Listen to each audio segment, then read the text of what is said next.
Is there a new twist in the tale of the Russia-Ukraine war? Well, what was supposed to have been signed on the 28th of February finally got signed today, May 1st. So what are the contours of this deal? What exactly is happening? The Treasury Secretary Scott Bessent had this small message to say. I'm going to play that out, but before that, please like this video, and if you have not already subscribed to our channel, do subscribe to our channel. This is the first one. We will analyze what this means for the ongoing war, and then we will also talk about the Defense Secretary Pete Hegseth warning to Iran. So a lot of things happening today. Please do like this video, and also like I said, share it among your friends and family. Here we go.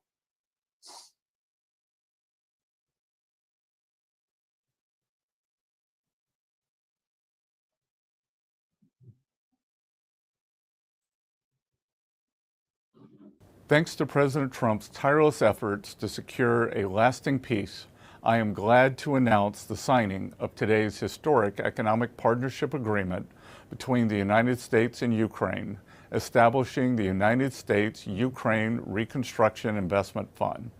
This partnership allows the United States to invest alongside Ukraine to unlock Ukraine's growth assets, mobilize American talent, capital, and governance standards that will improve Ukraine's investment climate and accelerate Ukraine's economic recovery.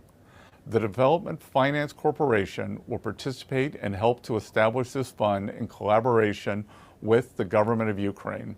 Today's agreement signals clearly to Russian leadership that the Trump administration is committed to a peace process centered on a free, sovereign, and prosperous Ukraine over the long term. It's time for this cruel and senseless war to end. The killing must stop, and both the United States and the government of Ukraine look forward to quickly operationalizing this historic economic partnership for both the Ukrainian and American people. Okay, so you now know what happened here.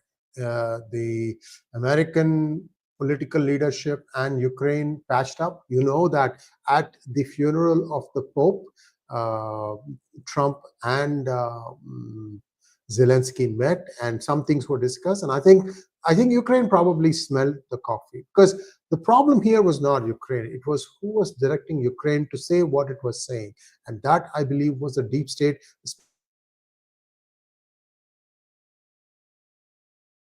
especially the United States.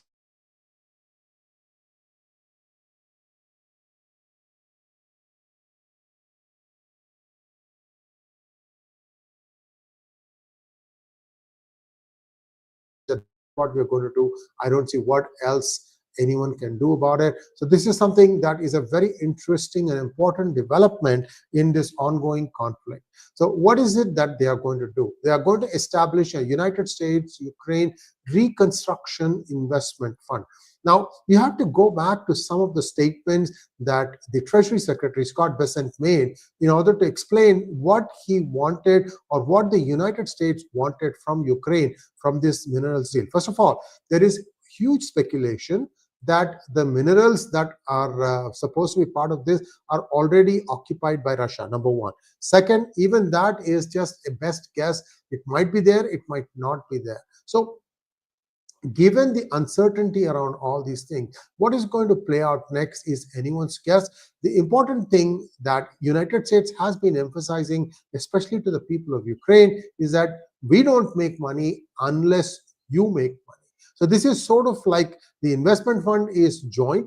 Hopefully it is operated in a fair and transparent manner so that both sides will see how much is going into it and how much each one's distribution is. So basically any operation like this is going to have its own expenses. So you have investment going in, you have the expenses to extract the ores, and then afterward you realize the money out of it, and then that's where you split the profits between Ukraine and the United States. After all, it is United States and its allies who are going to be participating in the reconstruction fund.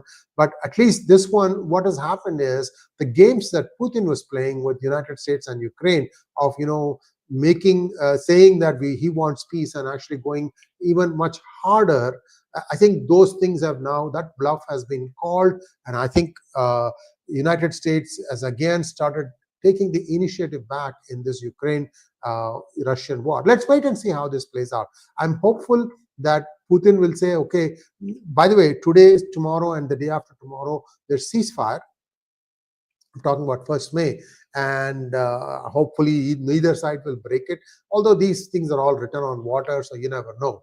Be that as it may, 2-3 days for Putin also to recalibrate his strategy.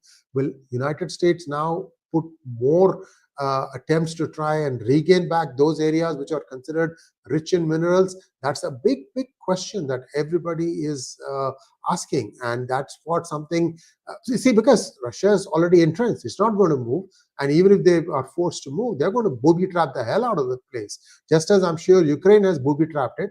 So these mining devices, anti-mining, and this is a mess. But I think one of the things that this does do is that United States has made up its mind. Enough is enough. You are going to no longer play games in Ukraine. Make up your mind what you want to do. So this is a clear message to Russia. And this is so. Pete Hegseth has sent a direct message to Iran. He says, we see your lethal support to the Houthis. We know exactly what you're doing. You know very well what the United States military is capable of, and you are warned. You will pay the consequences at the time and place of our choosing. What exactly is happening? Well, looks like Houthis are getting armed with more and more sophisticated missiles. As to where they are coming from is anyone's guess. You can have 2 nominees or 3 nominees there: Russia, China, or Iran itself. Whoever has done it, these things are being played out in the Houthi land of Yemen, and they are using that as target practice. They are using it at American ships as well as at Israeli cities. So the thing here is United States is saying, make up your mind, Iran, we are coming after you. You know why this message has now come so strongly? Well, it looks like Iran is meeting with United Kingdom, France, and Germany. I think that the meeting place is Rome, if I'm not wrong. And so basically Iran is trying to play some sections of the West against the others. And the fact that the Ukraine deal is signed will actually stop Iran, because the Ukraine deal could not have been possible without the big players such as France, UK, and Germany coming together and saying, okay, fine, we will deal with this thing. Something has happened. Let's not make any bones about it. Something has happened. The deep state has been, sort of mollified, pacified, whatever you want to think of, but that's where things stand. So very interesting stage here now, and what is going to happen in Iran is something that's going to be very critically awaited. Will be very keenly watched what's going to happen. We want to try and bring in some experts in the next few days so that we can analyze all these developments in a more clinical and efficient manner. That's all I have, and if there are any questions, I'd like to take them. Here we go. I have a couple of questions coming up here, just lining them up.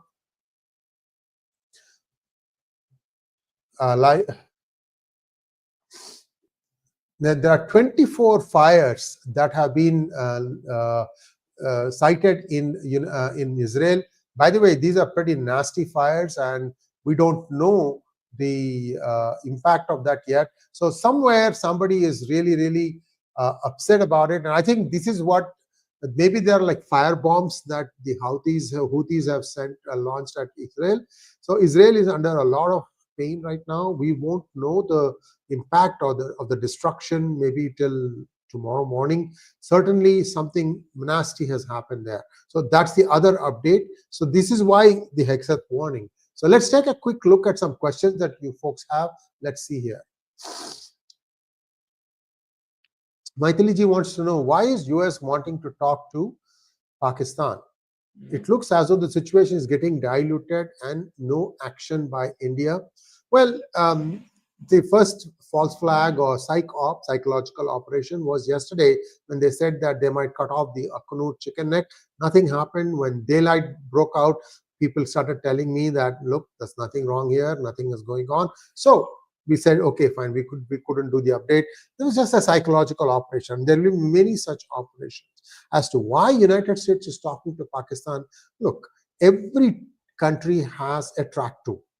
A track 1 is the main thing that you get to see, but track 2 is always happening with any adversary. And Pakistan is not even an adversary of United States. It's more like whose cat's paw does Pakistan want to be? And they go to the highest bidder, whether it is China or United States. At this point of time, China's stock is running low. Therefore, Pakistan is again tilting towards the United States. That's as small and that's as short and as long as it is. But there are people such as, influencers in the United States of Indian origin who can try and navigate this by taking a strong stand, educating the people and saying this is what is good for the world, this is what is good for America. Never say it's good for India. This is what is good for America, that it do it this way. So that is what is going to happen. So don't worry about it. These things are always par for the course. These are all things that happen in diplomacy, just as India may have a track 2 also with the deep state. Why do you think Dr. Jaishankar's son, Dhruv Jaishankar, is the interface between deep state of the West and Indian government? So everybody has a track 2 diplomacy that goes on all the time. If I do this, if you do this, I'll do this, if you do this, that sort of stuff. And then everybody games it in their minds and say, oh, okay, this is the lesser of the two evils for me. I'll settle for this. And the other side says, okay, fine, this is what it is. They settle, and then there'll be some calm until their next crisis comes along. This is standard par for the course for the last 200 years. This is what diplomacy has been. And the diplomacy speak, the diplo speak, that's a language of its own that they use. One word means something more than the other word, although both would be synonyms. So this is the games that the diplomats play, and they love playing these kinds of games. It's okay for us. That's why you watch P-Gurus, to give you the real truth behind it. Chaitanya Takle wants to know, is US presence in Bagram a concern for India? No, they were there for the last 25 years. What did they do? Nothing to India, right? But that, don't worry about it. That's okay. And now there's a comment here from Anand Iyer. Zelensky is a rat. He will betray Trump. No, see, it was never Zelensky, my friend. It was always the deep state, which had put some huge investments in there. Keir Starmer is the voice of the deep state. The other louder, perhaps not the most brightest bulb, is the other guy, which was Boris Johnson, Bojo. And, sometimes he sounds like he's very close to that clown, Bozo. Bozo is a cartoon character. But be that as it may, I'm just joking, of course. This guy's Boris is pretty smart. But he will leak a thing here or two to tell what the deep state is really thinking. All this tells us that there is a sharp turn in those two wars. And that's where I think things are now.